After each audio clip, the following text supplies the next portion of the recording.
Olá pessoal, hoje eu tô aqui para dar uma grande dica para você, que é a dica da gente usar as ervas e as especiarias de uma forma para a gente diminuir o nosso consumo de sal, de sódio por dia, né?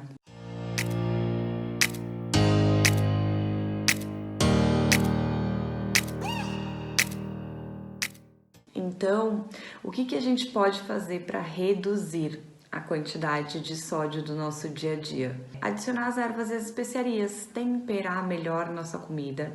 Que quando a gente tempera melhor a nossa comida, a gente está, na verdade, requerendo que essa receita tenha menos sal. Então, quando você potencializa outros sabores, que não é o sabor salgado, você auxilia mais sabor e menos sódio. E a grande dica para essas receitas darem certo é você escolher as ervas e as especiarias que tenham já um fundo salgado. E a gente tem dentro do universo botânico várias plantas, vários temperos que têm um fundo salgado. A grande dica é a gente também usar elas secas. Quando a gente seca uma planta, quando você está usando um tempero seco, você na verdade tirou a parte da água. Isso faz também com que potencialize o sabor da planta. Quais vocês podem usar? Primeiro, o alho. Alho seco, não sei se você já sentiu o cheiro de um alho seco.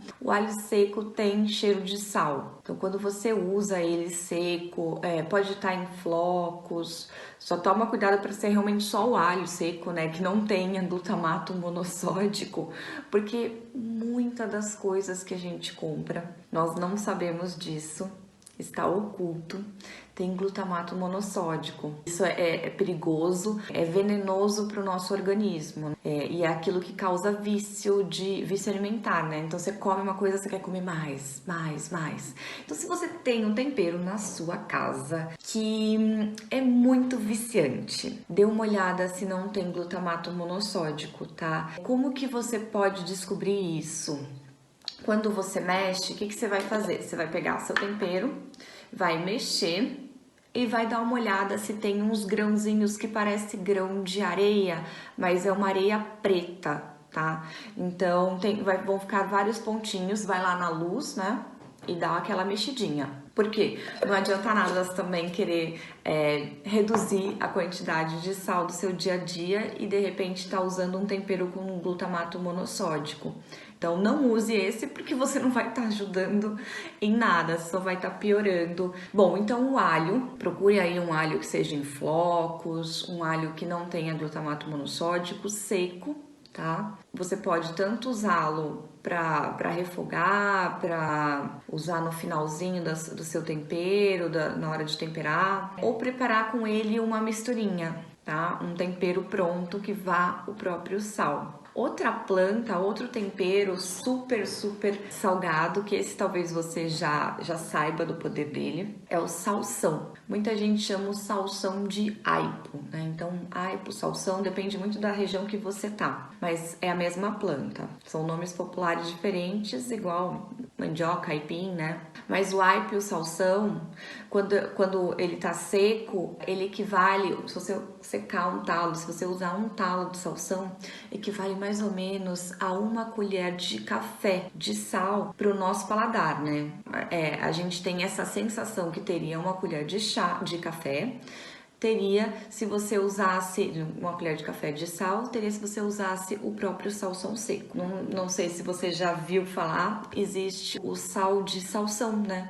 Que nada mais é do que você bater o sal com o salsão seco. Você pode aí usar até um volume 50% de sal, 50% de salsão seco, de talos, folhas, daí a gente usa tudo. Então você pode fazer 50-50. E isso vai te trazer um sal com o mesmo poder salgado, mas com menos sódio. Então falamos do alho, falamos do salsão. Outro tempero, que na verdade é uma especiaria, né? É uma parte rígida da planta. O fruto, né? Não sei se todos sabem, mas pimenta do reino. Pimenta do reino é um fruto. A pimenta do reino pode ser usada não só pelo sabor levemente salgado, tá? Não é um sabor intenso, mas porque eu tô colocando ela nessa lista? Porque ela potencializa os outros temperos.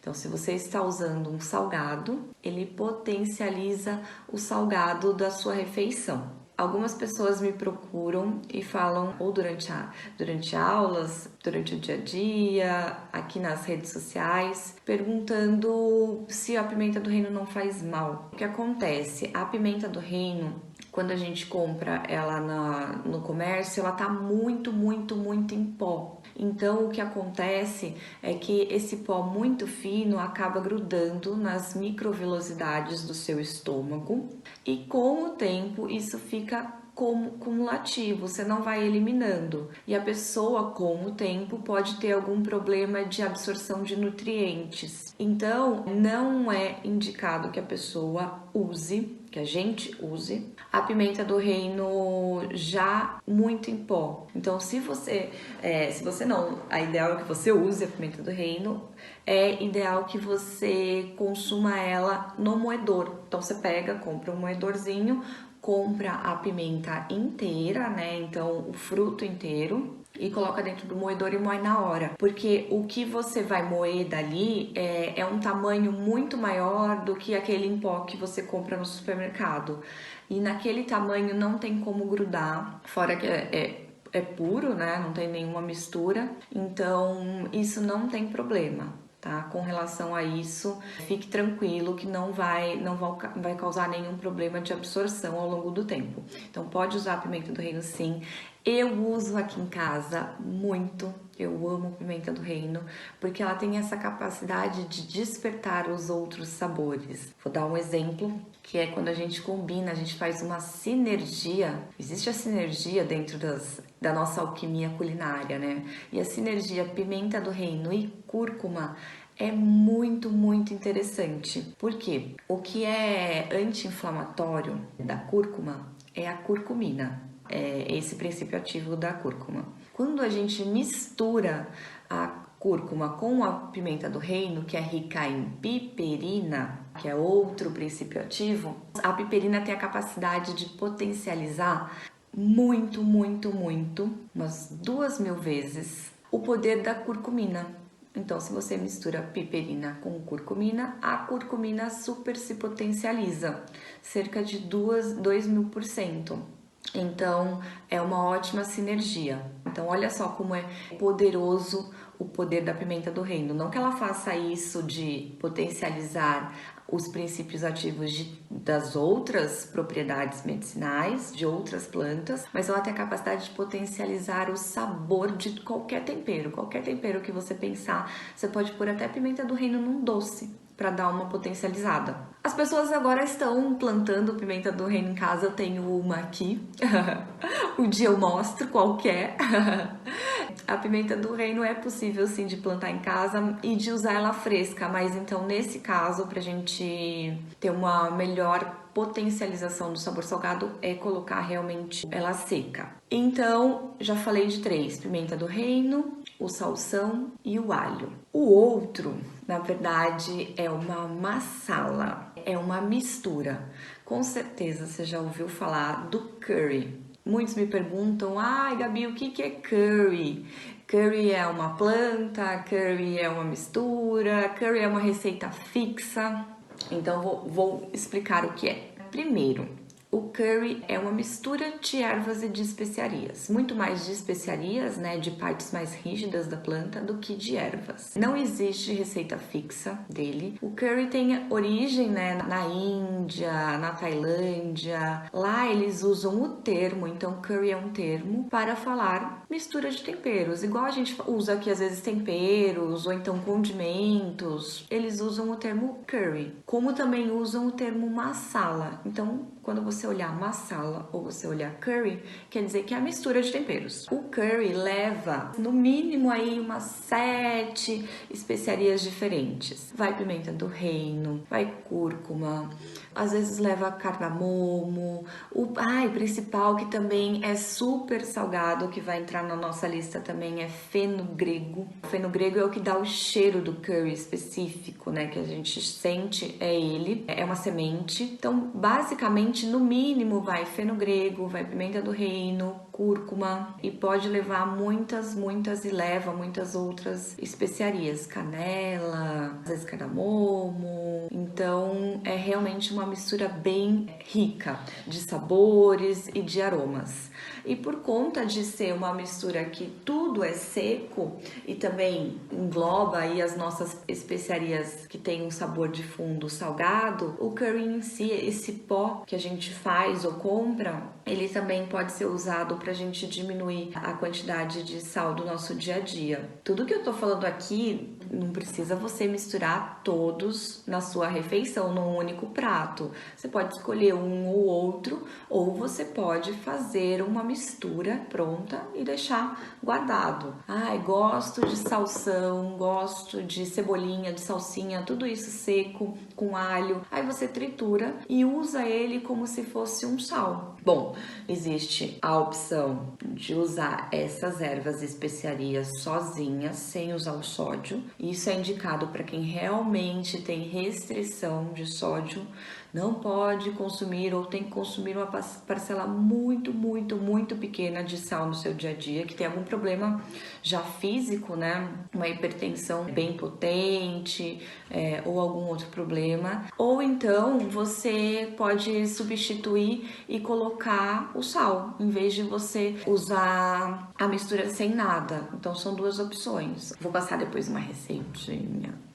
Bom, o fenogrego, falando dele, que é aproveitando que ele entrou aqui na nossa lista, ele é uma especiaria, uma parte dura da planta, uma semente, né? Que é um cheiro bem conhecido por muitas pessoas, porque se usa bastante também como fenogrego como aromatizante de diversos alimentos industrializados. Então, procure sempre comprar ele inteiro, não compre ele em pó, e você pode moer na sua casa. Não indico moer ele no moedor, mas moa aí ou soca no pilão, ou usa um triturador de café, mas sempre prefira tudo inteiro. Isso para qualquer coisa que você vai comprar de temperos. Bom, então quais foram os que a gente elegeu? Salsão, alho, fenogrego, curry e pimenta do reino. Temos também a cebola. Cebola seca também tem um sabor salgado. Não é tão intenso, não é tão forte igual o alho, mas tem. Então, você pode comprar também em flocos, assim como a gente compra o alho, ou fazer a secagem em casa. Como que você poderia fazer a secagem na sua casa? Lembrando assim, se for maço, for ervas, você pode fazer secagem no primeiro método que eu vou te mostrar, que é tipo varalzinho. Pensa aí que você tem um saquinho de papel ou um papel de seda branco.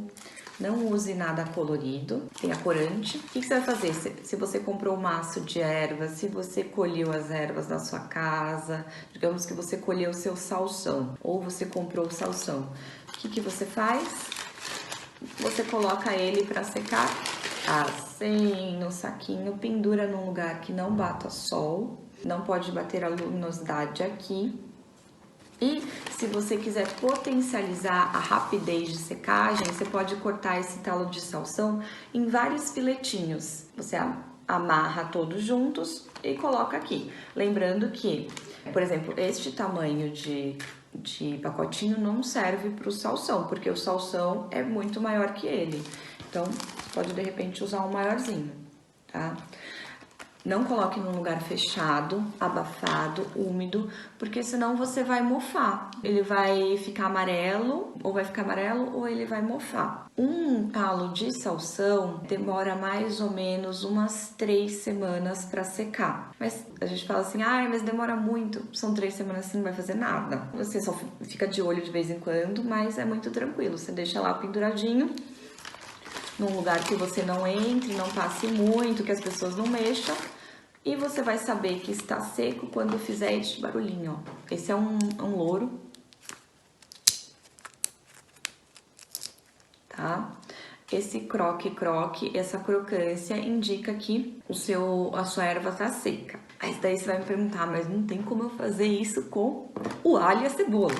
Não dá pra pendurar o alho e a cebola, né? O alho e a cebola você vai precisar fazer no tipo bandeja. Então, o que você faz? Corta pra secagem o que vai valer. cortar o mais fino possível. Então pega, se você tiver aquele mandoline, faz nele o fatiador, ou então fatia bem pequenininho. Não é para picar, você fatia em rodelas a cebola e em filetes o alho. E aí você vai pegar um papel de cera branco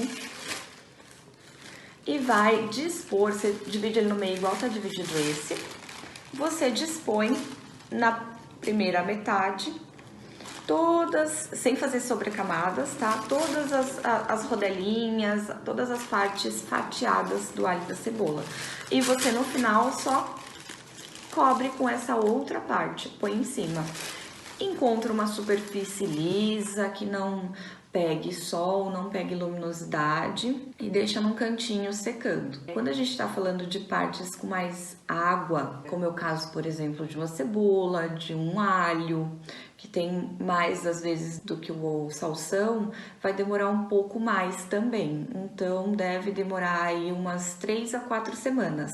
Não tem como passar um período fixo, porque vai variar da temperatura ambiente, vai variar do lugar que você escolheu, vai variar da época do ano que você vai secar, do quanto você deu uma reduzida no fatiou, né, a salsa, fatiou em rodelas a cebola, o alho.